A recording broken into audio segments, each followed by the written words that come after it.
Suspended Kogi Central Senator Natasha akpoti-uduaghan has been honored with the Bold Voice of Good Governance Award at the 2025 Arise Gala night in honor of women making an impact. The event held on Monday, March 31, 2025 at a hotel and suites, Victoria Island, Lagos, brought together prominent figures from across Nigeria. Organized by NaijaNews, the gala celebrated 65 women as part of the grand finale of the International Women's Month, marking the 65th anniversary of the Federal Republic of Nigeria. Among those honored were akpoti-uduaghan, who delivered an emotional speech after receiving her award. This morning, I almost didn't feel like attending this event, but my husband had to speak to me. Courage, he said.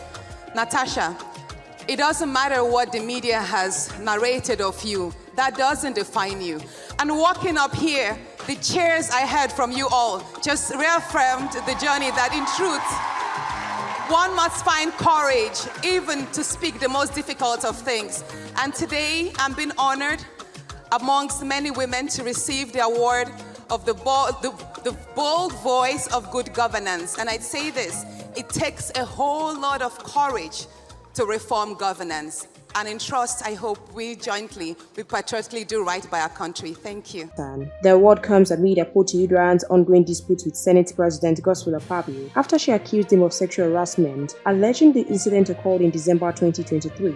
A petition was dismissed on procedural grounds, and the Senate later suspended her for misconduct. The move sparked public outrage, with many viewing it as an attempt to silence her. In response, akpoti-uduaghan filed a lawsuit against Akpabio, demanding 100 billion naira in damages. As this story continue to unfold, we will continue to supply you more trending news updates and exclusive videos. Keep watching NaijaNews TV.